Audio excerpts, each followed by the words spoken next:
बच्चों मैंने यहाँ से अब क्लास फिर से स्टार्ट की है। आप ध्यान दीजिए, मैंने आपको बताया था कि अगर ZQ minus 1 is equal to 0 होता है तो उस इक्वेशन के 3 रूट्स होते हैं। एक होता है 1, एक होता है ओमेगा और ओमेगा स्क्वायर। और मैंने आपको बताया था कि अगर आप तीनों कॉम्प्लेक्स नंबर मतलब z is equal to 1, z is equal to omega, z is equal to omega square, इनका अगर आप मॉडुलस लेंगे तो तीनों कॉम्प्लेक्स नंबर का मॉडुलस क्या आएगा? 1 ही तो आएगा ना। तो इसका मतलब क्या हुआ कि मैंने आपको बहुत क्लियर कट बता के रखा है कि कभी भी z की ओरिजिन से दूरी, मतलब कभी भी किसी वेरिएबल पॉइंट की एक कांस्टेंट से दूरी, देखिए इसका क्या मतलब होता है, मैंने आपको बहुत क्लियर कट बताया था कि modulus of z1 minus z2 क्या रिप्रेजेंट करता है? ये रिप्रेजेंट करता है z1 और z2 के बीच की दूरी। तो मतलब बच्चों ये जो पॉइंट लिखा हुआ है इसका क्या मतलब हुआ? इसका मतलब हुआ कि z की ओरिजिन से दूरी किसके बराबर है? एक कांस्टेंट के बराबर है। तो इसका मतलब z कहां लाई करेगा?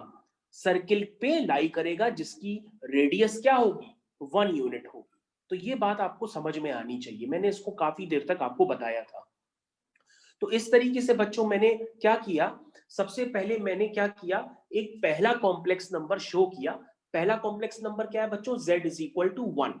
तो z इज इक्वल टू 1 का मतलब क्या हुआ कि उसका आर्ग्यूमेंट क्या है? 0। इसका मतलब वो एक्स एक्सिस से क्या एंगल बनाएगा? 0 बनाएगा। इसका मतलब वो एक्स एक्सिस पे ही लाई करेगा। तो बच्चों आप ध्यान से देखिए, ये आपका पहला कॉम्प्लेक्स नंबर है।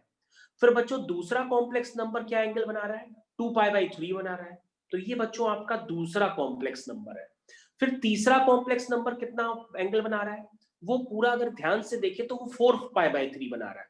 कहां से 4π/3 बना रहा है? अगर आप स्क्रीन पे ध्यान से देखिए तो ये पूरा एंगल 4π/3 है। लेकिन हम 2π/3 पहले ही चल चुके हैं, इसलिए हम 2π/3 में 2π/3 फिर ऐड कर दिया, तो हमारे पास 4π/3 तक हम पहुंच गए। तो आई थिंक आपको ये बात क्लियर हो गई होगी। ठीक है। उसके बाद बच्चों 2π/3 को अगर आप कैलकुलेट करेंगे तो 2π/3 का मतलब होता है 120। इसका मतलब बच्चों बचा हुआ एंगल, दैट मींस ये एंगल जिसको मैं ब्लू कलर से मार्क कर रहा हूं, ये भी एंगल आपका क्या हो गया? 120 डिग्री। इसका मतलब बच्चों ये क्या क्लियर कट आपको समझ में आया कि ये क्या फॉर्म कर रहा है? अगर हम तीनों वर्टिसेस को ज्वाइन कर दें, एक पहला वर्टिसेस Z1, दूसरा वर्टिसेस Z2, तीसरा वर्टिसेस Z3, मतलब तीन कॉम्प्लेक्स नंबर का फॉर्मेशन है। अगर हम e की पावर i0 ये आपका पहला रूट है, e की पावर i2π/3 ये आपका दूसरा रूट है, e की पावर i4π/3 कहां है? ये देखो e की पावर i4π/3 ये आपका तीसरा रूट है। अगर हम इनको आपस में ज्वाइन कर दें बच्चों तो कौन सा एंगल बनेगा? इक्विलेटरल ट्रायंगल तो ही बनेगा। अगर आपको इक्विलेटरल ट्रायंगल पहचानने में प्रॉब्लम है कि ये इक्विलेटरल ट्रायंगल कैसे हुआ, ये स्केलीन क्यों नहीं है, ये आइसोसेलेस क्यों नहीं है, तो इसका बेटा आप अपना डायग्राम बना लीजिए तो आपको समझ में आ जाएगा। इसका डायग्राम अगर आपको नहीं समझ में आ रहा है आपको कि इक्विलेटरल ही क्यों है, तो बच्चों ऐसा है कि आप एक ऐसा छोटा सा डायग्राम जैसा कि मैं बना रहा हूं वैसे आप कॉर्नर में देखिए, मैं आपकी स्क्रीन पर बना रहा हूं, आप आराम से देखिए आपको समझ में आएगा। तो बच्चों ये एंगल क्या है? ये एंगल है 120 डिग्री, लिखा है मैंने। उसके बाद बच्चों ध्यान से देखिए, ये भी 1 यूनिट है, ये भी 1 यूनिट है, क्योंकि मैंने तो बताया था इनका मॉडुलस 1 है। और रेडियस सर्किल की कहीं से भी देखो वो 1 ही होगी। ठीक है ना। तो बच्चों ये वाला एंगल अगर दो साइड्स इक्वल होती है तो उनके कॉरस्पॉन्डिंग एंगल्स भी इक्वल होते हैं। तो बच्चों अगर हम इसको x मान लेंगे, इसको x मान लेंगे, तो ये एंगल क्या निकलेगा? ये निकलेगा 30 डिग्री। समझ में आया बच्चों? इसका मतलब बच्चों ये एंगल क्या निकल के आया जिसको मैं अभी मार्क कर रहा हूं? ये एंगल बच्चों आपका 30 डिग्री है। ये वाला भी एंगल बच्चों क्या हुआ? 30 डिग्री बाय सिमेट्री। तो इसका मतलब ये एंगल क्या हो गया? 60 डिग्री। अब बच्चों देखो ऐसे तीन तरह के ट्रायंगल बन रहे हैं तो तीनों जगह क्या होगा? 60 60 60 होगा, क्योंकि तीनों जगह सेंटर पे वो ट्रायंगल क्या फॉर्म कर रहा है? 120 डिग्री। तो आई होप आपको अब तो क्लियर हो गया होगा कि ये इक्विलेटरल ट्रायंगल ही है, ये स्केलीन नहीं है, आइसोसेलेस नहीं है, ये एक रेगुलर पॉलीगन है जिसको हम इक्विलेटरल ट्रायंगल के नाम से जानते हैं। और यही बात मैंने आपको बहुत देर तक फोर्थ रूट ऑफ यूनिटी में बताई थी कि फोर्थ रूट ऑफ यूनिटी में नंबर ऑफ साइड्स कितनी होंगी? 4। तो 4 साइड का पॉलीगन बनेगा। जब 4 साइड का बच्चों पॉलीगन बनता है तो उसको हम लोग क्या कहते हैं? देखो 4 साइड का पॉलीगन, स्क्वायर। ये देखो आपके सामने बना, तो इसको हम लोग क्या कहेंगे बच्चों? स्क्वायर कहेंगे। अगर आपको ये डाउट है कि ये स्क्वायर कैसे बना, तो उसके लिए मैंने आपको काफी देर तक बताया था।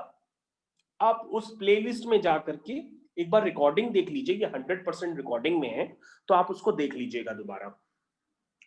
तो बच्चों और बताइए, आपको फिर ऐसा कोई चीज जो आपको समझ में ना आई हो पिछले 10 के लेक्चर में, मैं आपको दोबारा बता सकता हूँ। ऐसा अगर आपके पास अभी भी कोई पॉइंट है तो आप हमको आराम से बताइए। बाकी ये वाला पोर्शन जो है आपको दोबारा पढ़ाया जाएगा, वो क्लास 12th में पढ़ाया जाएगा बहुत डिटेल व्यू में, ठीक है ना।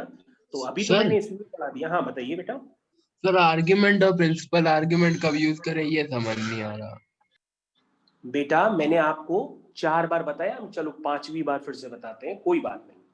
मैं आपको बता रहा हूं, कभी भी जब हम लोग यूज करेंगे cube root of unity, nth root of unity, 6th root of unity, 5th root of unity, इनमें जो आर्ग्यूमेंट्स यूज किए जाते हैं वो जनरल आर्ग्यूमेंट्स होते हैं। मतलब जो आर्ग्यूमेंट आपको दिख रहा होगा वही आर्ग्यूमेंट आप यूज करेंगे, उसमें प्रिंसिपल आर्ग्यूमेंट का कोई भी कंसेप्ट नहीं आता है। तो आपको ये याद रखना होगा। और बच्चों जब आपके पास कहा जाए किसी भी कॉम्प्लेक्स नंबर है, जैसे 1+i√3 या √3+i या -1 -√3i, तो इसको अगर पोलर फॉर्म में कन्वर्ट करना है तो वहां पे तो प्रिंसिपल आर्ग्यूमेंट जैसा मैंने आपको सिखाया था सबसे स्टार्टिंग के लेक्चर्स में वैसे ही यूज करते हैं। बस जब ओके आप सर। ये कंसेप्ट जब ये वाला यूज करेंगे क्यूब रूट ऑफ यूनिटी वाला, तो इनमें हम जो जनरल आर्ग्यूमेंट्स हम लोग को क्वाड्रेंट वाइज दिखाई देते हैं वही हम यूज करते हैं, है ना। तो बस आपको ये यस बात सर। ध्यान देनी है, और ऐसा कुछ भी खास नहीं है इसमें। तो और ऐसा कोई बच्चा जिसको समझ में ना आया हो, ऐसी कोई भी दिक्कत हो तो हमको दोबारा बताएं, हम दोबारा डायग्राम बना के फिर से एक्सप्लेन कर देंगे। और आपको इतना घबराने की जरूरत नहीं है, इसकी रिकॉर्डिंग भी हो रही है अगेन, आपके पास इसकी प्रीवियस रिकॉर्डिंग भी है, और ये आपको क्लास 12th में बहुत डिटेल व्यू में पढ़ाया जाएगा। अभी तो मैंने आपको इतना पढ़ाया है जिससे आपका काम चल जाए। बताइए बेटा। डी मूवर्स थ्योरम अभी नहीं पढ़ेंगे? नहीं बेटा, डी माइवर्स थ्योरम हम लोग अभी नहीं पढ़ेंगे, वो आपको पढ़ाया जाएगा बाद में, ठीक है। सर लिमिट्स भी दोबारा पढ़ाए जाएंगे? नहीं, लिमिट्स तो अभी हम आपको करा रहे हैं, जितना कराए हम लिमिट्स में भी आपको उतना पढ़ा रहे हैं आगे, फिर लिमिट्स आपको क्लास 12th में और भी कराई जाएगी। अभी जो हम आपको करा रहे हैं this is on your school, आपके स्कूल के हिसाब से करा रहे हैं ताकि आप जो भी स्कूल में पढ़ रहे हो आपको उसमें प्रॉब्लम ना आए, ठीक है ना, क्योंकि ये सारे टॉपिक्स आपको डिटेल वर्जन में क्लास 12th में भी कराए जाएंगे, ठीक है। तो आई थिंक मैंने आपको जरूरत से ज्यादा बता दिया है, तो आई थिंक आपको यहां तक समझ में आ गया होगा, क्योंकि आपने अपनी स्कूल बुक्स खोली होंगी तो स्कूल बुक्स में ये सब नहीं है, ठीक है ना। तो आपने खोला होगा तो उतना नहीं है उसमें। चलिए तो अब हम लोग वापस बेटा कंटिन्यू करते हैं, और जहां पे थे वहीं पर वापस चल के आते हैं। तो मैंने आपको बताया था लिमिट्स के लिए काफी कुछ बताया था, और लिमिट्स में कुछ पोर्शन है वो मुझे आपको सिखाना है, तो वो मैं आपको सिखाता हूँ।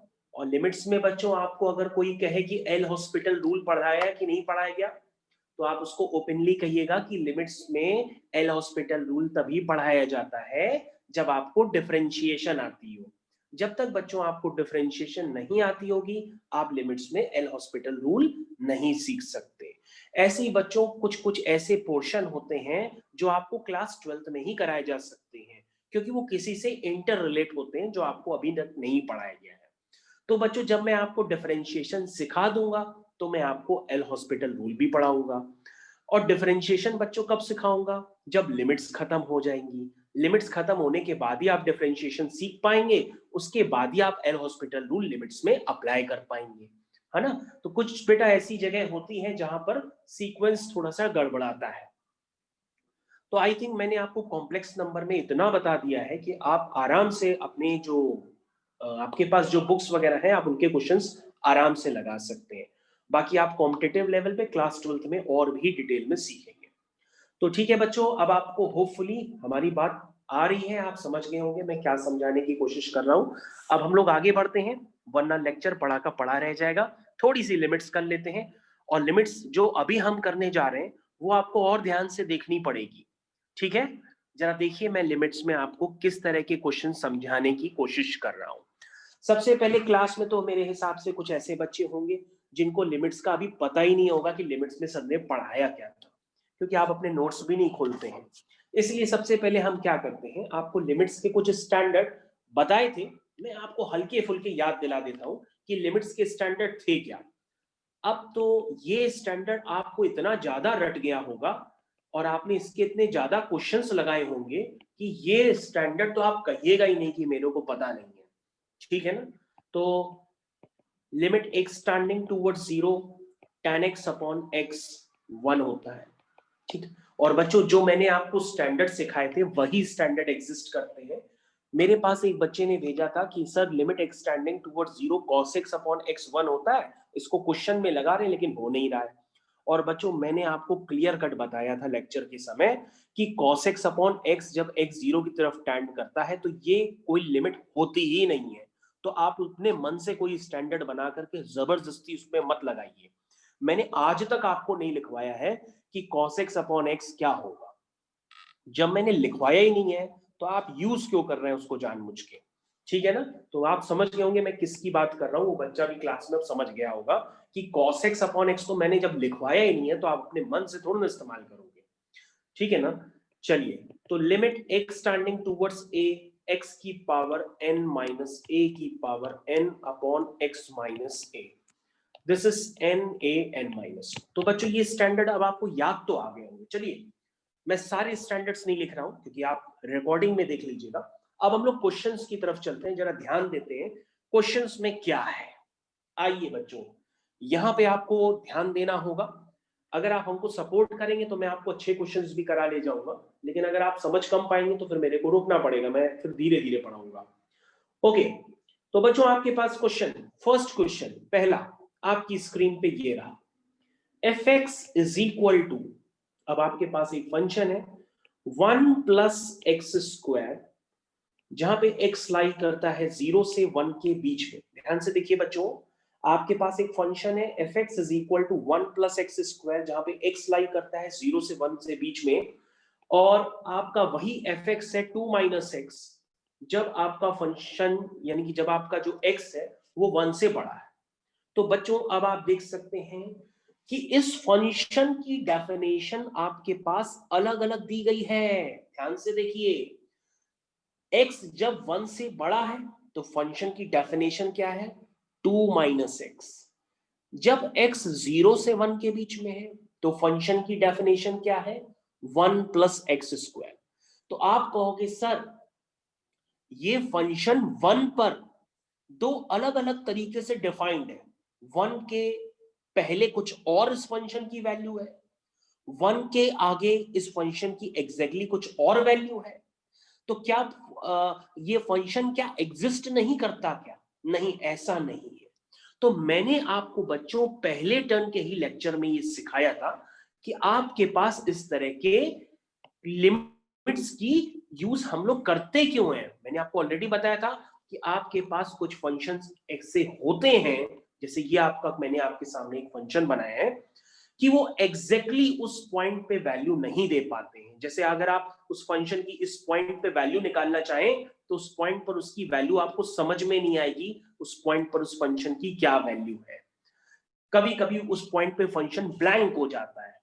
तो ऐसे केसेस में हम लोग क्या करते हैं, एक बार हम लेफ्ट हैंड लिमिट निकालते हैं, एक बार राइट हैंड लिमिट निकालते हैं। यानी हम क्या करते हैं, जिस पॉइंट पर हम फंक्शन की एग्जैक्टली वैल्यू नहीं निकाल पा रहे थे तो हम क्या करते हैं उसके नेबरहुड में उसकी वैल्यू निकालते हैं। नेबरहुड का मतलब होता है बच्चों उसके पड़ोस में उसकी वैल्यू निकालने की कोशिश करते हैं।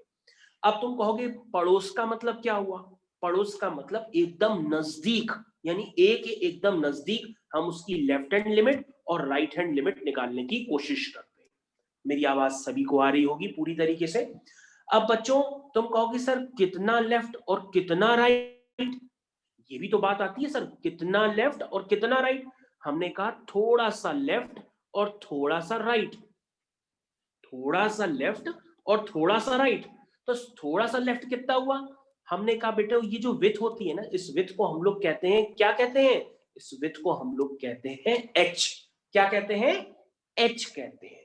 अब ये h बच्चों इतना स्मॉल होता है कि आप ये मत कहिएगा कि स्मॉल होते होते जीरो हो जाता है। वो इतना स्मॉल होता है कि वो जीरो नहीं है, लेकिन जीरो की तरफ क्या करता है, अप्रोच करता है। इस कंसेप्ट को हम यूज करते हैं, लेफ्ट हैंड लिमिट निकालते हैं, राइट हैंड लिमिट निकालते हैं। अगर वो सेम आ जाती है तो उसका मतलब वो फंक्शन उस पॉइंट पे डिफाइन हो जाता है, उसकी वो वैल्यू निकल के आ जाती है जो होगी। समझ में आ गया होगा। अब हम लोग इसको क्वेश्चंस में अप्लाई करके देखते हैं जो अभी मैंने आपको बताया, क्योंकि आपसे ये कोई थ्योरी नहीं पूछने आएगा कि लेफ्ट हैंड लिमिट और राइट हैंड लिमिट क्यों निकाली।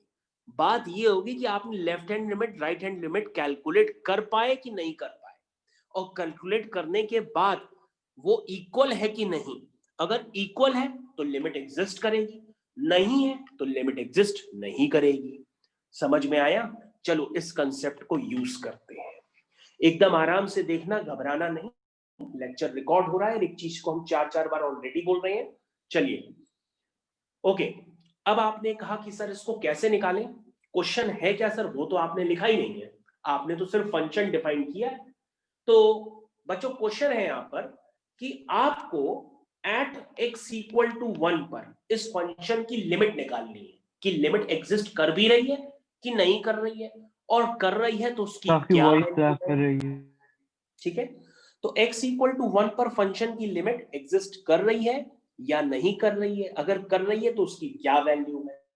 ठीक, ओके, मैं एक बार नेटवर्क अपना चेक कर लेता हूं। सही चल रहा है। ओके, जिसको भी मेरी आवाज नहीं आ रही है वो बिल्कुल घबराए नहीं, क्योंकि मेरी तरफ से नेटवर्क पूरा है और मेरी वॉइस एकदम लेक्चर में जा रही है प्योरी, मतलब अच्छे से रिकॉर्ड भी हो रहा है। तो आप ऐसा करिएगा, रिकॉर्डिंग देख लीजिएगा, आपको समझ में आएगा।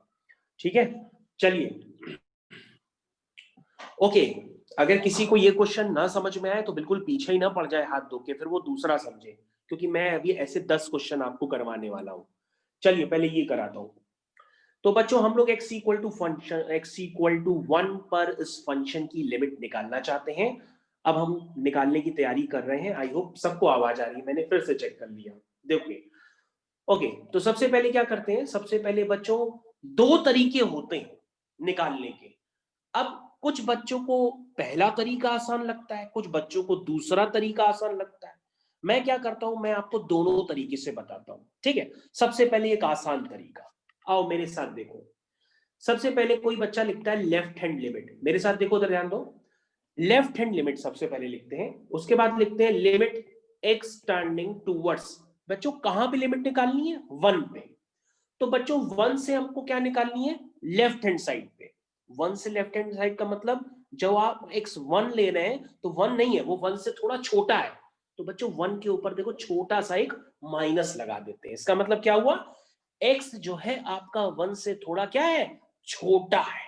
ठीक है, तो आपने कहा सर 1 से छोटे में सर डेफिनेशन दी है, ये देखिए सर सबसे ऊपर देखिए 1 से छोटे में इसकी डेफिनेशन दी है, क्योंकि सर नीचे वाली डेफिनेशन तो 1 से बड़े के लिए, तो 1 से छोटे के लिए ऊपर तक डेफिनेशन दी है। सर कितनी है, 1 प्लस एक्स स्क्वायर। ठीक है, तो अब हम क्या करेंगे, इसमें x को 1 डाल देते हैं। x को 1 डालेंगे तो अब 1 माइनस का मतलब ये थोड़ी नहीं है कि वो -1 है। 1 के ऊपर अगर छोटा सा माइनस लगाए तो उसका मतलब ये है कि 1 जो है जो x है वो 1 से थोड़ा सा छोटा है। ठीक है ना, मतलब -1 नहीं लिखा है। 1 माइनस का मतलब ये हुआ कि वो जो माइनस है वो 1 के ऊपर लगा है, मतलब 1 से थोड़ा छोटा है। चलिए ओके, तो अब हम x1 डाल देते हैं। तो जैसे ही 1 डालेंगे तो ये क्या हो जाएगा, 2 आ जाएगा। तो बच्चों उसकी लेफ्ट हैंड लिमिट आ गई 2। कितना आसान है, जिसको आप इतना डरावना समझ रहे हैं।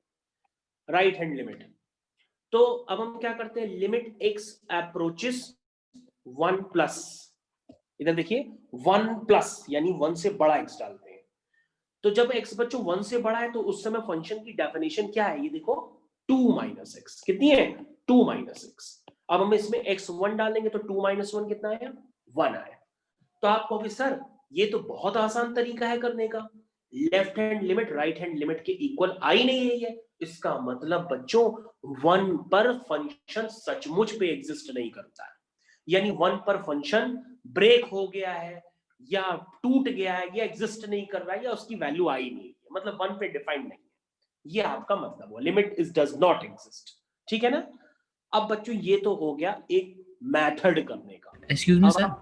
हाँ बताइए बताइए। सर ऊपर वाली डेफिनेशन में तो लिखा है x इज लेसर देन और इक्वल टू 1, हाँ हाँ बताइए। तो सर वहां पे डिफाइन नहीं हुआ वो? नो बेटा, ये हम लोग क्या पढ़ रहे हैं, लिमिट पढ़ रहे हैं।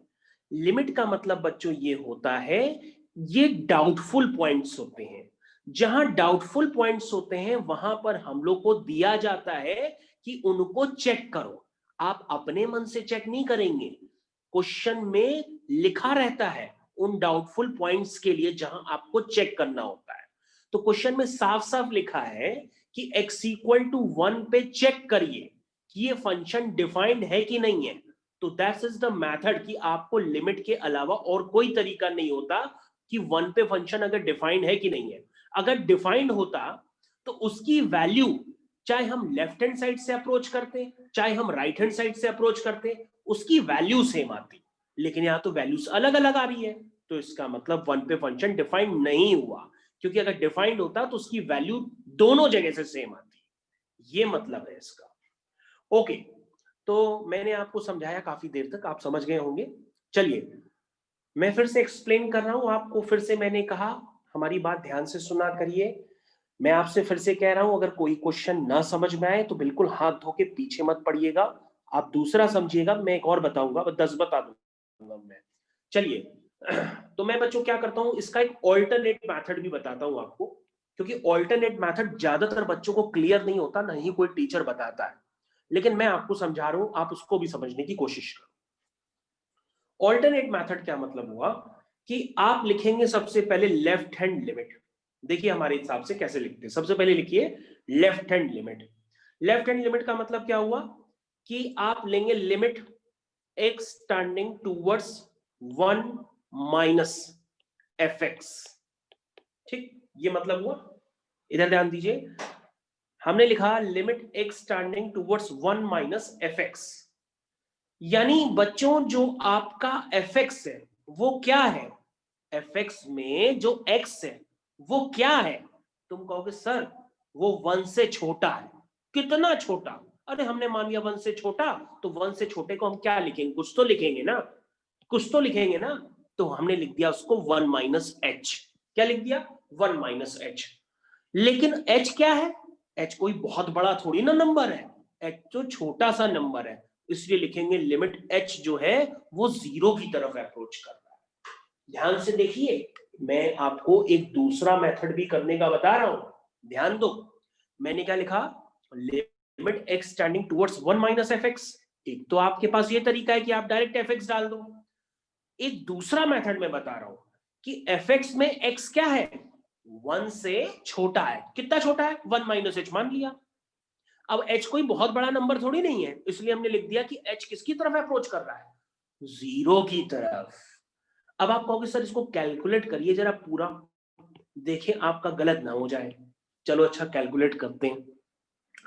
तो बच्चों ये बताओ, अब 1 से छोटे यानी लेफ्ट हैंड लिमिट आप में 1 से छोटे में फंक्शन कौन सा है, 1 प्लस एक्स स्क्वायर। तो आप यहां पे लिखो जरा 1 प्लस एक्स स्क्वायर। अब बच्चों x की जगह क्या आएगा, 1 माइनस एच आएगा। ध्यान से देखो, आपको f ऑफ 1 माइनस एच लिखना है, तो 1 प्लस एक्स स्क्वायर में या आपका जो भी फंक्शन उसमें जहां जहां x होगा उसको आप 1 माइनस एच से रिप्लेस कर दोगे, तभी तो f ऑफ 1 माइनस एच आएगा। यानी कि 1 प्लस एक्स स्क्वायर में आपने x की जगह क्या डाला, 1 माइनस एच डाला, तो ये क्या हो गया, 1 माइनस एच का स्क्वायर हो गया। अब बच्चों उसको कैलकुलेट करो आराम से। देखो मैं बहुत धीरे धीरे बता रहा हूं भाई। 1, चलिए देखिए 1 plus H square minus 2h। देखो इधर, अभी आपको काम नहीं करना है, हमारी स्क्रीन देखो। 1 plus H square minus 2h, ये हो गया। चलो उसको कैलकुलेट करते हैं। लिमिट h टेंडिंग टुवर्ड्स 0 कितना आया बच्चों, ये आया 2 plus H square minus 2h। ये आया ना, देखो ध्यान से, 2 plus H square minus 2h। और बच्चों h किसकी तरफ अप्रोच कर रहा है, 0 की तरफ, तो ये वैल्यू कितनी आ गई, 2 आ गई। क्या आ गई, 2। अब ध्यान देखो, पहले भी 2 आई थी, अभी भी 2 आई थी। अब आप कहोगे सर जो आपने पहले वाला मेथड बताया था ना वो ज्यादा इजी है, इसमें तो एच वेच का भी झंझट आ रहा है। अब बेटा ये आपके ऊपर है, लेकिन दोनों मेथड इस तरह से आपको पता होने चाहिए, ठीक है। चलिए अब बच्चों हम लोग आरएचएल लिमिट निकालते हैं। इधर ध्यान दो, हम आरएचएल लिमिट निकाल लें। तो आरएचएल के लिए क्या कहोगे, कहोगे सर RHL है तो आप लिखेंगे limit x tending towards 1 plus fx, यानी x आपका क्या है सर, x क्या है 1 से बड़ा है, कितना बड़ा है, अरे 1 प्लस h कर लो, 1 प्लस h कर लो, जहां पर h किसकी तरफ अप्रोच कर रहा है, 0 की तरफ, बहुत बड़ा h थोड़ी नहीं है, h तो 0 की तरफ अप्रोच कर रहा है। तो बच्चों RHL लिमिट है, यानी कि 1 प्लस है, तो 1 प्लस पर कौन से फंक्शन की डेफिनेशन है, 2 माइनस एक्स, तो ये हो गया 2 माइनस एक्स, एक्स की जगह बच्चों क्या है 1 प्लस एच, ठीक है ना भाई, आपको f ऑफ 1 प्लस एच लिखना है तो वो आपने लिख दिया। अब आप इसको कैलकुलेट करिए तो ये आ जाएगा 2 माइनस 1 माइनस एच, तो बच्चों ये कितना आया, तो कहोगे सर ये 1 आया, ठीक, तो सर पहले भी आंसर वही आया था, दूसरे में भी आंसर वही आया, इसका मतलब दोनों मेथड सही है और लिमिट एग्जिस्ट नहीं करती है। बोलो भाई, मैंने आपको दोनों मेथड बहुत देर तक समझाए, अगर आपको नहीं समझ में आया तो कोई बात नहीं, आप दूसरे क्वेश्चन पे टारगेट करिएगा, मैं आपको फिर से बताऊंगा। तो बताए तो काफी देर तक, चलिए कोई बात नहीं, मैं दोबारा फिर बताऊंगा। सभी बच्चे इस क्वेश्चन को दोबारा रिव्यू करिए। LHL is not equal to RHL, यानी कि लिमिट एग्जिस्ट नहीं करती है, ठीक है ना। तो मैं अब आगे कंटिन्यू कर रहा हूं, यहां तक आपने होपफुली समझ लिया होगा। अगर आपने नोट नहीं किया है तो आपको घबराने की जरूरत नहीं है, मैं आपको नोट्स भेज दूंगा, अभी आप एक बार समझो जो बता रहा हूं। चलिए, जिन बच्चों को कुछ भी नहीं समझ में आता मेरा पढ़ाया हुआ, तो उनके लिए मैं एक बार दूसरा क्वेश्चन फिर से बताता हूं। चलिए, 5x माइनस 4 जब x लाई करता है 0 से 1 के बीच में, 4x क्यूब माइनस 3x जब x लाई करता है 1 से 2 के बीच में। तो बच्चों अगेन आपके पास मैंने दूसरा फंक्शन दिया है, अब मैं इसकी लिमिट निकालना चाहता हूं। कहां पे मेरे से कहा गया क्वेश्चन में, कहां डाउटफुल पॉइंट है, हमसे पूछा जा रहा है कि लिमिट x टेंडिंग टुवर्ड्स 1, मतलब 1 पर फंक्शन की लिमिट एग्जिस्ट करती है या नहीं करती है, वो हमको बताना है, ठीक है। तो बच्चों हमारी बात अगर आपको ध्यान से सुनाई दे रही है तो मैंने बच्चों आपको जो दूसरा मेथड बताया है, आप उसी मेथड को अप्लाई करने की कोशिश करिए, वही आपको ज्यादातर काम में आने वाला है, ठीक है। अगर आप पहला यूज करते हैं वो आसान है तो वो भी कर लीजिए, लेकिन आप कोशिश करिए कि दूसरा वाला मेथड ज्यादा लगाएं, ठीक है ना। क्योंकि अब जब जब आप भविष्य में पढ़ेंगे क्लास 12 में, तो क्लास 12 में एक चैप्टर होता है कंटिन्यूटी, क्या नाम होता है, कंटिन्यूटी। तो कंटिन्यूटी आपको समझ में तभी आएगी जब आप हमारे बताए गए दूसरे मेथड को ज्यादा यूज करेंगे, ठीक है ना। ओके, चलिए जिसको जो समझ में आए वो करें, स्टार्ट करते हैं। सबसे पहले हम यूज करते हैं लेफ्ट हैंड लिमिट। आओ मेरे साथ देखो, अपना पेन वेन छोड़ो, मेरी स्क्रीन पे देखो, नोट्स आपके पास पहुंच जाएंगे, बाद में लिखना। चलिए देखिए मैंने क्या लिखा है, left hand limit. Left hand limit का मतलब क्या हुआ सर, 1 एक डाउटफुल पॉइंट है, वही क्वेश्चन में दिया है, तो सर 1 माइनस fx लिखते हैं, यानी x क्या है 1 नहीं है, 1 से छोटा है, कितना छोटा है, अरे 1 माइनस एच मान लिया, और क्या, जहां पर h क्या है बहुत छोटा है, यानी कि 0 की तरफ अप्रोच कर रहा है, तो सर ये लेफ्ट हैंड लिमिट है और x यानी 1 से छोटा है। सर 1 से छोटे में सर ये देखिए ऊपर वाली डेफिनेशन 5x माइनस 4, तो हम लोग क्या करेंगे, इसमें जहां जहां x है उस x को किससे रिप्लेस कर देंगे, 1 माइनस एक्स, क्योंकि आपको ध्यान से दो, इधर इधर देखो बच्चों, आपके पास fx क्या है 5x माइनस 4, अगर आप f ऑफ 1 माइनस एच निकालना चाहते हैं तो कैसे निकालेंगे, इसमें आप कहेंगे कि सर जहां जहां x है उसको 1 माइनस एच से रिप्लेस कर देते हैं, हो जाएगा, ठीक है। अभी एक बच्चे ने मैसेज किया था सर एक बार फिर से, तो देख लो बेटा दोबारा, 5 minus 5h minus 4, limit h tending towards 0, 5 minus 4 हो गया 1, 1 माइनस 5h, तो बच्चों ये कितना आया, ये तो लिमिट आ गई 1, ठीक। चलिए right hand limit, right hand limit में कैसे लिखेंगे, limit x approaches towards 1 plus fx is equal to limit x approaches 1 plus का मतलब बच्चों क्या हुआ? 1 प्लस का मतलब क्या हुआ? कहोगे सर x जो है 1 से बड़ा है तो क्या लिखेंगे? f of 1 प्लस h, जहां पर h क्या जीरो कर रहा है? जीरो की तरफ अप्रोच कर रहा है। अब तो समझ में आ गया होगा आपको कि दूसरा वाला मेथड सर कैसे लगाते चले जा रहे हैं। अब बच्चों दूसरी वाली डेफिनेशन में आपका fx क्या है? देखो देखो fx क्या है, पढ़ो। वो है 4x क्यूब माइनस 3x। क्या है? 4x क्यूब माइनस 3x, यही तो है। चलिए स्टार्ट करते हैं।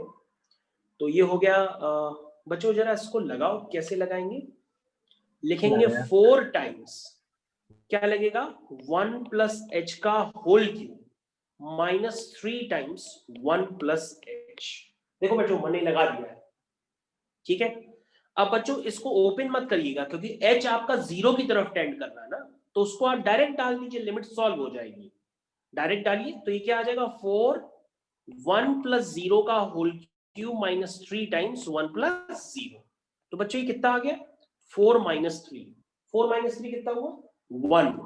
इसका मतलब लिमिट एग्जिस्ट कर रही है क्या? हाँ कर रही है, क्योंकि LHL भी 1 है, RHL भी 1 है। LHL और RHL अगर इक्वल हो जाए तो लिमिट एग्जिस्ट करती है, और उसकी वैल्यू क्या है? 1। इसका मतलब ये फंक्शन की वैल्यू जब x 1 की तरफ अप्रोच करता है तो उसकी वैल्यू क्या आ रही है? 1 आ रही है। तो आई थिंक आपको क्लियर हो गया होगा कि सर ने कैसे क्वेश्चंस करते चले जा रहे हैं। ओके, कोई बात नहीं, आपको नहीं समझ में आया दोबारा देखिए,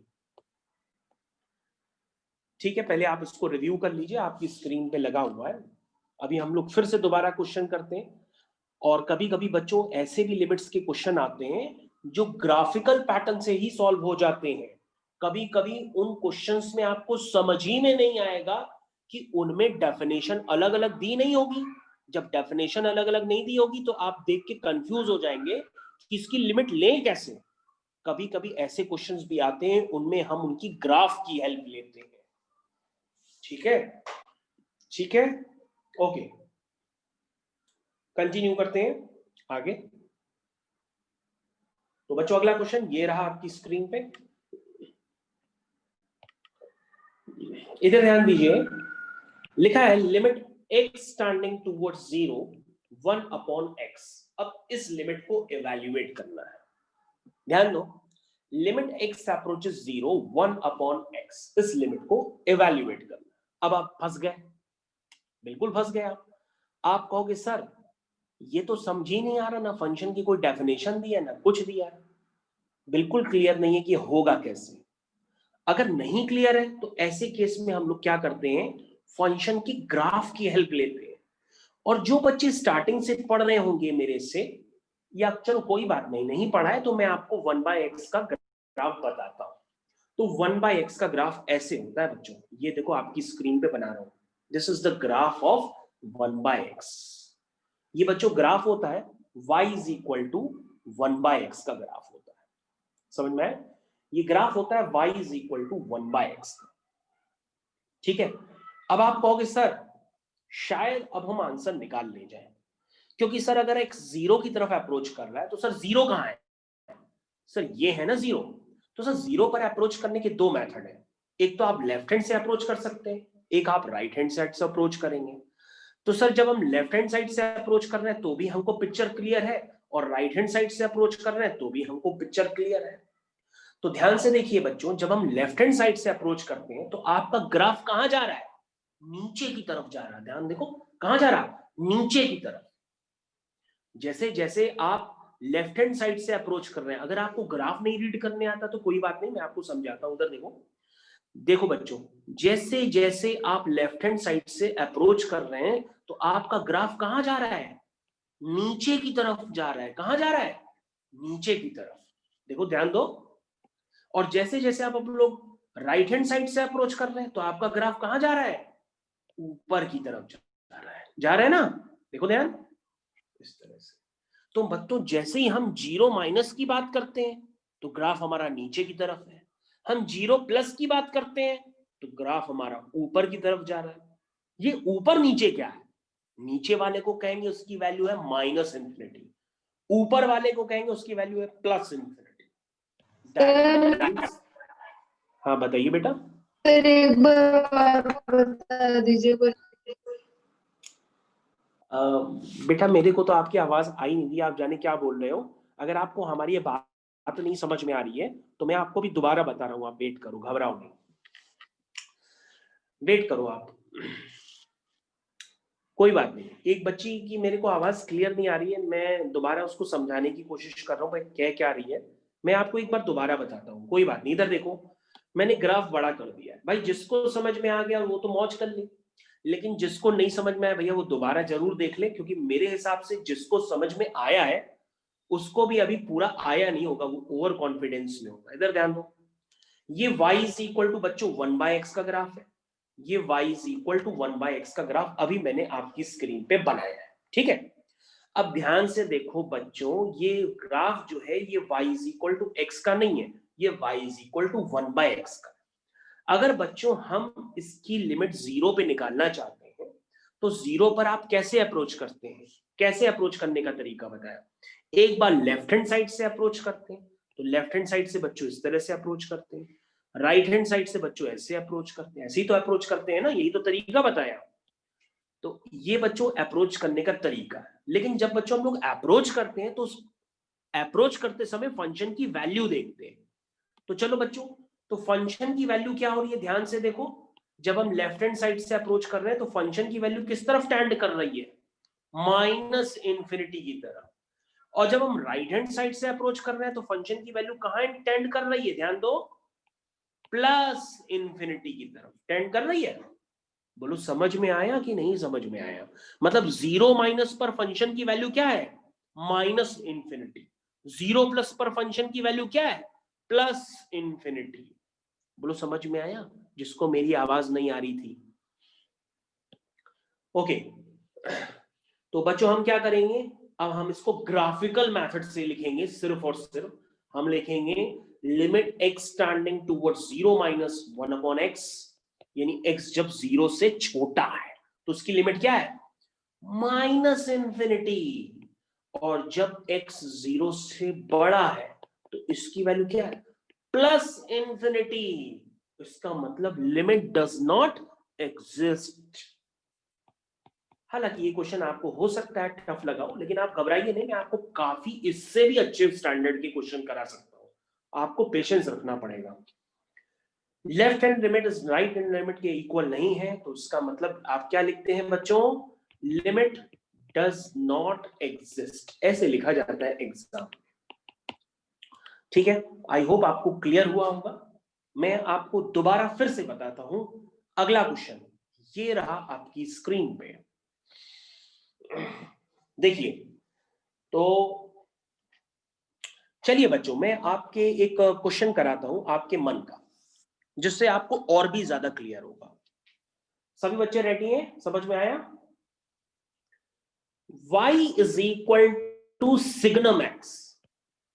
अब ये मत कहना सर तो आप तो क्वेश्चन का लेवल टफ कर रहे हैं। टफ नहीं कर रहे हैं, आपको समझाने के लिए है। आओ समझ जाओगे आप। इधर देखो। अच्छा, आपके मन में ये होगा कि सर सिग्नम x का तो ग्राफ ही नहीं पता है। नहीं पता तो हम सिखा तो ना, सीखो उसको। तो बच्चों सिग्नम x का ग्राफ कैसा होता है आपको डेफिनेशन बताई गई होगी, कभी ना कभी आपने तो पढ़ा ही है सिग्नम x। फंक्शंस आपने इतने ढेर सारे किए हैं, अगर आप ये कहते हैं कि हमको सिग्नम x अब तक नहीं पता है तो भैया फिर तो आपको अभी समझ लीजिए नहीं पता है। क्या सिखाया जाता है बच्चों सिग्नम x के बारे में? जरा डिफाइन करिए फंक्शन।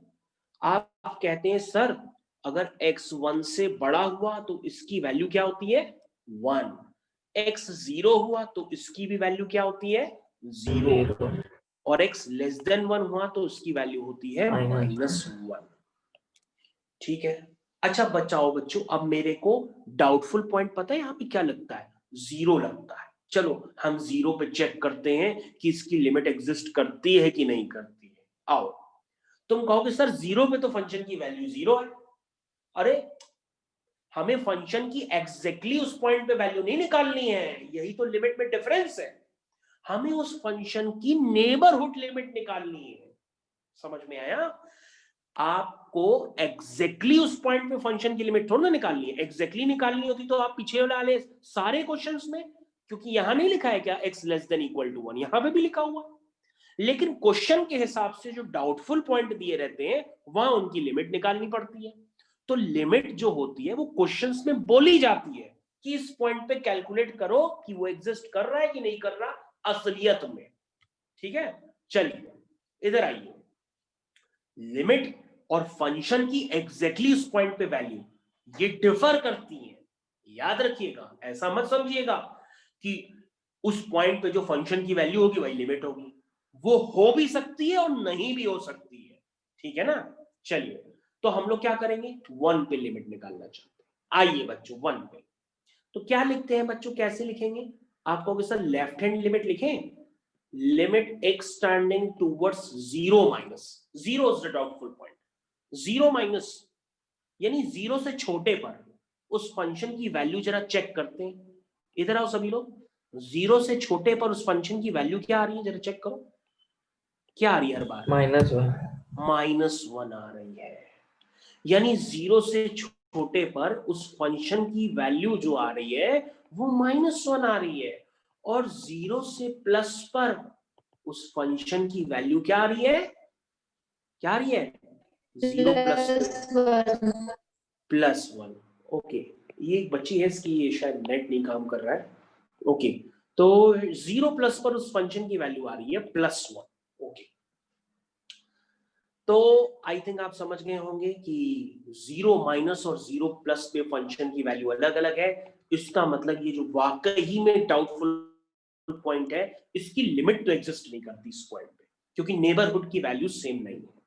तो आप लिखेंगे लिमिट डस नॉट एग्जिस्ट। अब बच्चों, अब बारी आती है, अब जरा हम देखें आपने कितनी पढ़ाई की है। अब देखें पीछे की पढ़ाई आपको कितना काम आती है। बच्चों एक बात बताओ, मैंने आपको पता नहीं ट्रिग्नोमेट्रिक फंक्शंस पढ़ाए थे कि नहीं पढ़ाए थे, कोई बात नहीं, मैंने नहीं पढ़ाए होंगे तो मैं सिखा दूंगा। अगर मैं बच्चों दे दूं सिग्नम x का मॉड, ध्यान दीजिए, अगर मैं बच्चों आपको दे दूं सिग्नम x का मॉड और मैं पूछूं क्या 0 पर फंक्शन की लिमिट एग्जिस्ट करती है कि नहीं, तो आप क्या बताओगे, सिग्नम x क्या करती है सर, करती है? Why? क्यों करेगी? +1 हो जाएगा। दोनों साइड +1 बन गया। +1 हो हाँ, जाएंगे। तो इसका मतलब ग्राफ के नोटेशंस आपको पता है। आप कहोगे सर शायद ये आप ही ने पढ़ाया था या किसी और ने पढ़ाया था कि अगर सर इस तरह से ग्राफ बना तो लेते हैं सिग्नम x का, तो सर ये तो सिग्नम x का ग्राफ है ना, ये तो सिग्नम x का ग्राफ है। लेकिन सर अगर हमसे कहा जाता है कि किसी फंक्शन पे मॉड लगा दो, तो मॉड का मतलब क्या होता है कि y एक्सिस के नीचे वाले ग्राफ का पोर्शन हम क्या करते हैं, रिमूव कर देते हैं, और उसकी mirror image as it is हम ऊपर बना देते हैं। तो इसकी मिरर इमेज जब आप बनाएंगे तो इसकी मिरर इमेज ऐसे बनेगी जो अभी मैंने आपके सामने बनाई है, लाइक दिस, ऐसे बनाई है, इससे मिरर इमेज बनेगी। मैं इसको सही कर देता हूं ताकि आपको ज्यादा क्लियर हो। ये देखिए बच्चों, ये आपको जो अभी मैंने ग्राफ बना के दिया है, this is the graph of mod of signum x। समझ में आया? तो इसका मतलब अगर बच्चों आप इसकी चाहे लेफ्ट हैंड लिमिट लेंगे, ओके मैं ज्यादा समझा रहा हूं ना, ज्यादा समझाने में लिखने में फिर गलत हो जाता है। ओके, तो जब हम 0 माइनस पर इस फंक्शन की लिमिट लेंगे तो क्या आएगा, तो भी 1 आएगी, और 0 प्लस पर उस फंक्शन की लिमिट लेंगे तो भी 1 आएगी। इसका मतलब लिमिट क्या करती है, एग्जिस्ट करती है।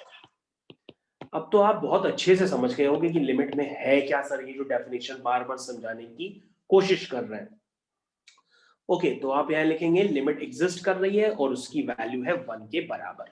चलिए, अब बच्चों आपके पास जो क्वेश्चन आ रहा है, उस क्वेश्चन को करने से पहले आपको आजमाना पड़ेगा कि आप वो पार्ट कर पाएंगे कि नहीं कर पाएंगे।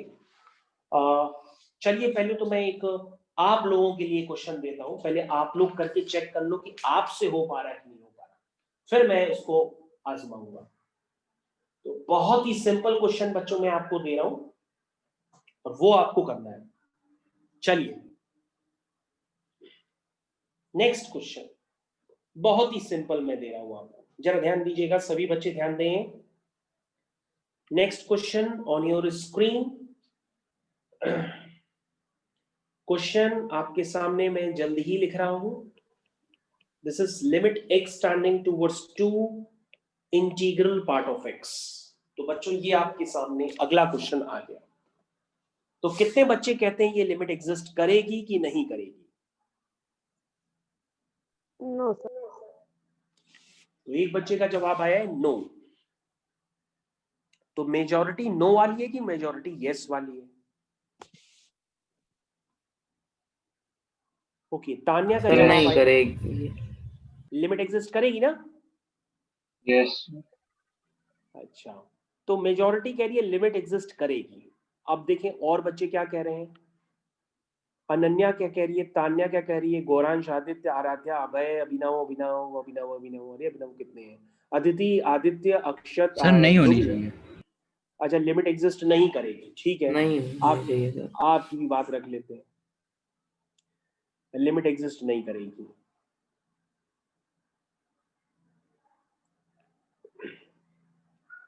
ओके, तो इसमें काफी सारे बच्चों के मैंने देख लिए रिस्पॉन्स, अभी मैसेज किए हैं आपने। तो मेजॉरिटी कह रही है लिमिट एग्जिस्ट करेगी और माइनॉरिटी कह रही है लिमिट एग्जिस्ट नहीं करेगी। ठीक है, ओके, तो मैं देख लेता हूं यार, कोई बात नहीं। चलिए, तो बच्चों मैं इसको आपको दो तरह से समझा देता हूं, मेरे ख्याल से फिर आप एक बार समझ लीजिए, कोई बात नहीं। बच्चों ऐसा है ना कि मैंने स्टेप फंक्शन का ग्राफ शायद मैंने ही आपको बहुत धीरे धीरे आराम से बनाना सिखाया था। अगर आपको स्टेप फंक्शन का ग्राफ नहीं आता है तो आप कहो तो मैं बताऊं, वरना मैं डायरेक्ट बना दूं, जैसा आप बताओ। आता है तो बता बना दीजिए। दीजिए सर। ओके, स्टेप बता फंक्शन दीजिए। का, अच्छा कोई बात नहीं, मैं बता देता हूं। बच्चों ये होता है y is equal to integral part of x, या इसको हम लोग ग्रेटेस्ट इंटीजर फंक्शन कहते हैं। ध्यान से देखो, अगर आपको ये इंटीग्रल पार्ट ऑफ x का ग्राफ नहीं आता है तो मैं अगले क्वेश्चन में sin x पे इंटीग्रल पार्ट लगाने जा रहा हूं, फिर वो भी नहीं आएगा। इसलिए बिल्कुल ओवर कॉन्फिडेंट नहीं होइएगा। अगर आपको ये समझ गए तो sin x पे इंटीग्रल पार्ट भी आप लगा के बना लेंगे। तो हमारी बात ध्यान से सुनिएगा। ओके, ये बच्चों इंटीग्रल पार्ट ऑफ x का है, इसको हम लोग स्टेप फंक्शन भी कहते हैं क्योंकि इसका ग्राफ सीढ़ी जैसे बनता है। इसको हम लोग ग्रेटेस्ट इंटीजर फंक्शन भी कहते हैं, इसको हम लोग GIF भी कहते हैं। इसका मतलब बच्चों क्या होता है समझ लो। ऐसा होता है कि अगर आपका x 0 से 1 के बीच में लाई करता है तो उस फंक्शन की वैल्यू होती है 1। ये इसकी डेफिनेशन है, मैंने नहीं बनाई है डेफिनेशन, मेरे चक्कर में मत पड़ो। ग्रेटेस्ट इंटीजर फंक्शन ये कहता है अगर आपका x 1 से 2 के बीच में लाई करेगा तो उसकी वैल्यू होगी 1। और जैसा कि बच्चों नाम से ही क्लियर है, जैसा कि बच्चों नाम से ही क्लियर है, जैसा कि बच्चों नाम से ही क्लियर है कि इसका रिजल्ट एक इंटीजर होता है। ध्यान से सुनिएगा, इसका रिजल्ट ही एक इंटीजर होता है और वो होता है जो दोनों में स्मॉलेस्ट होता है। तो 0 से 1 में स्मॉलेस्ट क्या है? 0, तो उसका रिजल्ट 0 आएगा। 1 से 2 में स्मॉलेस्ट क्या है? 1, तो उसका रिजल्ट 1 आएगा। समझ में आया? अब तो समझ गए होंगे। ओके, अगर हम लिखते हैं 2 तो उसका मतलब अगर x 2 से 3 के बीच में लाई करेगा तो उसका अगर हम ग्रेटेस्ट इंटीजर फंक्शन लेंगे तो 2 होगा। ठीक है, तो बच्चों अगर हम इसका ग्राफ बनाएंगे तो ग्राफ अब बनाना बहुत आसान है। आप y इज इक्वल टू 0 का ग्राफ बनाइए पहले। 1 2 3 4 -1 -2 -3 -4 1 2 3 4 -1 -2 -3 -4। जरा ध्यान से देखिए। तो सबसे पहले हम लोग बच्चों y इक्वल टू 0 का ग्राफ बनाएंगे। तो y इक्वल टू 0 का ग्राफ कहाँ है? ये आपका y इक्वल टू 0 का ग्राफ आपके सामने ये बना है। लेकिन जब एक 0 से 1 के बीच में लाई करता है, जिसमें 0 तो उसकी वैल्यू है ही 1 पर हमने एक्सक्लूड किया हुआ है, 0 से 1 में 0 इंक्लूडेड है लेकिन 1 एक्सक्लूडेड है, क्योंकि अगर आप 1 भी ले लेंगे तो उसका इंटीग्रल पार्ट दो आ जाएंगे, 0 और 1, ठीक है ना।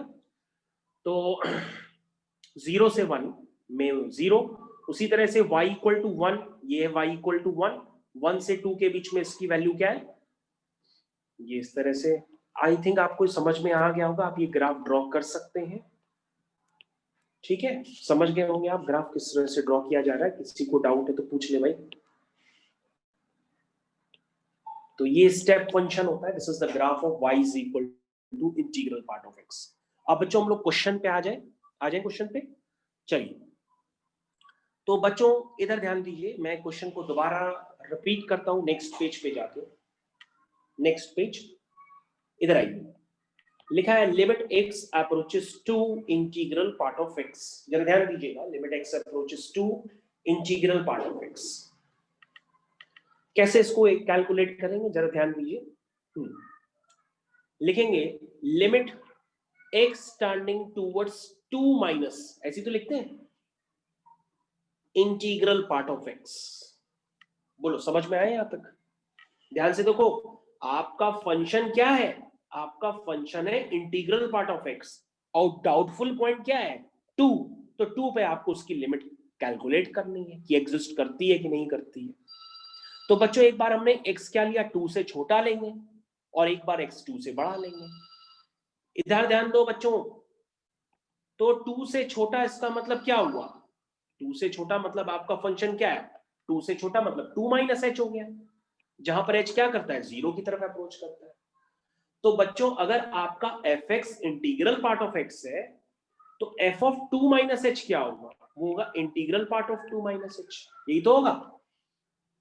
और बच्चों अगर आप ध्यान से देखें कि अगर आप लिखेंगे integral part of 2 minus h, तो इसका मतलब क्या होगा, 2 से छोटा आपका जो वैल्यू है इंटीग्रल पार्ट के अंदर वो क्या है, 2 से छोटी।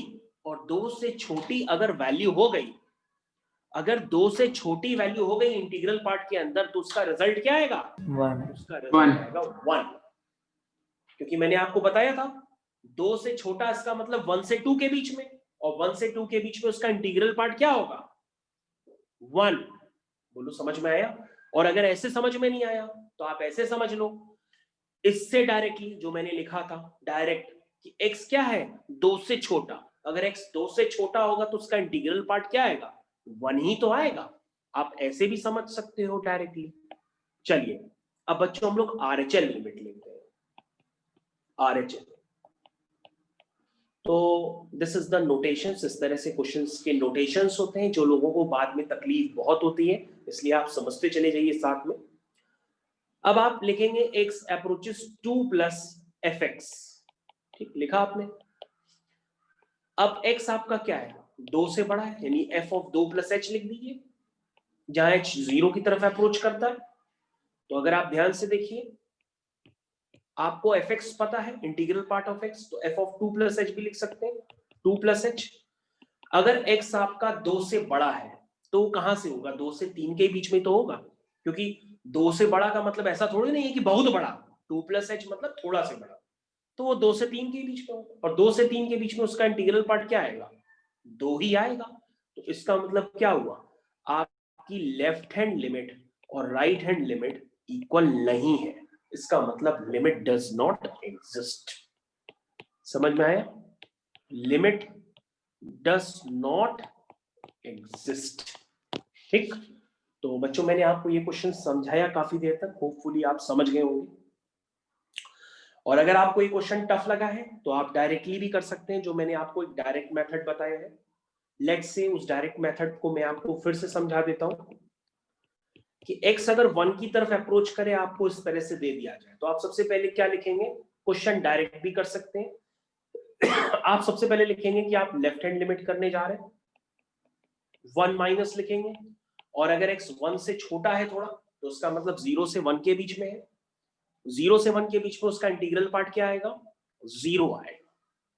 फिर आप बच्चों RHL कैलकुलेट करेंगे, उसमें लिखेंगे limit x tending towards 1 plus, अगर x आपका बच्चों 1 से बड़ा है, इसका मतलब 1 से 2 के बीच में है, तो उसका इंटीग्रल पार्ट क्या आएगा, 1 आएगा। इसका मतलब बच्चों लेफ्ट हैंड लिमिट और राइट हैंड लिमिट इक्वल नहीं आ रही, एक 0 आ रहा है, एक 1 आ रहा है। इसका मतलब आप क्या लिखेंगे, limit does not exist.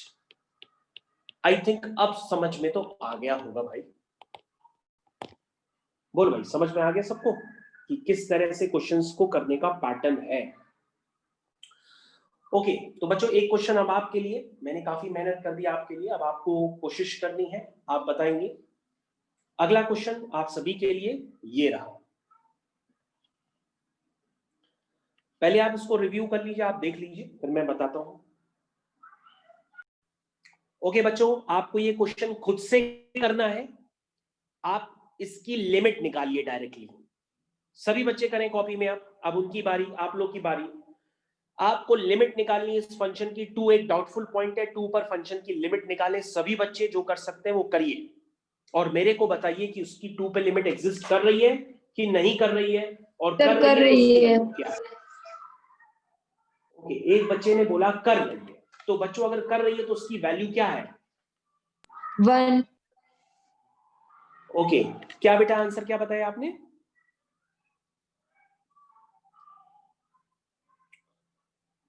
Okay, तो लिमिट एग्जिस्ट कर रही है, उसकी वैल्यू 1 है। अच्छा, तान्या जवाब दे रही है, ओके ओके, मैं चेक कर रहा था कौन जवाब दे रहा है, ठीक है, ओके गुड। बच्चों इतना सिखाने के बाद अब आपको x इक्वल टू 2 पर, यानी कि 2 पर उस फंक्शन की लिमिट, ओके गुड।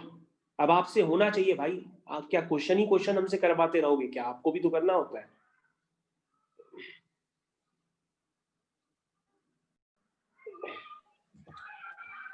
स्टार्ट करते हैं इस क्वेश्चन को सॉल्व करना। बच्चों आपकी स्क्रीन पे ये क्वेश्चन है, सबसे पहले जो आसान तरीका हो आप उससे भी सॉल्व कर सकते हैं।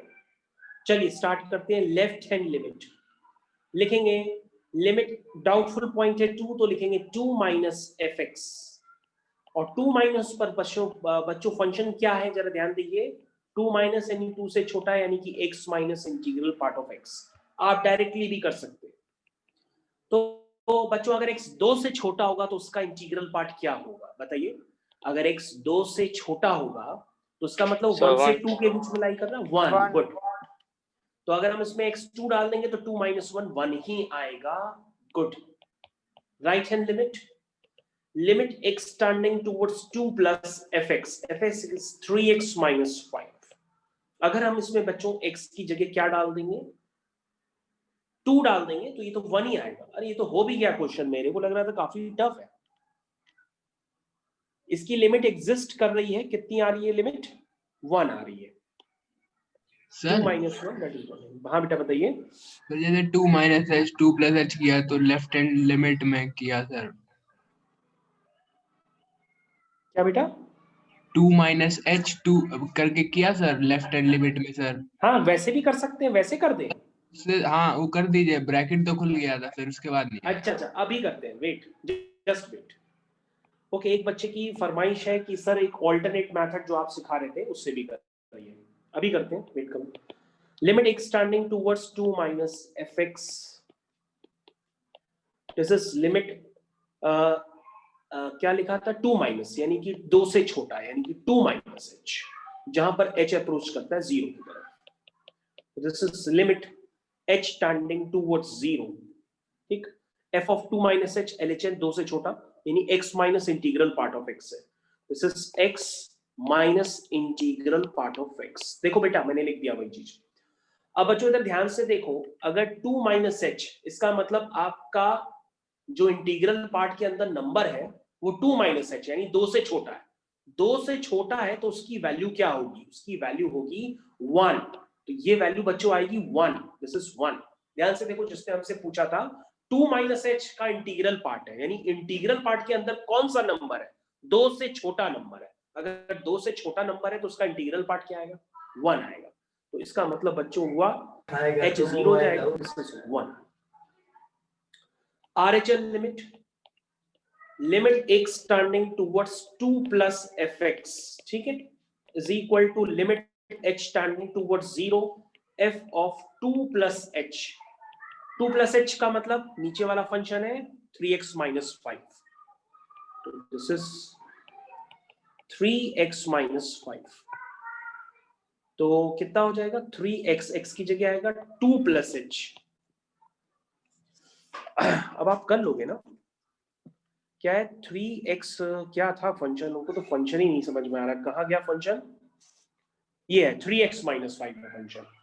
तो आप लिखो 3x, x की जगह क्या आएगा 2 + h - 5, ये है बच्चों, ठीक है। h tending towards 3x - 5, x की जगह आ जाएगा 2 + h। अब बच्चों उसमें h 0 डाल दो तो उसकी वैल्यू क्या आएगी 1, ठीक है। होपफुली सभी को क्लियर हो गया होगा, मैंने सारे क्वेश्चंस काफी बार रिपीट भी कर दिए। हाँ बेटा बताइए। हाँ सर इसमें जो बीच वाली डेफिनेशन थी उसका क्या यूज था? कौन सी बीच वाली, उसका कोई यूज नहीं है, वो बस ऐसे ही दी हुई है।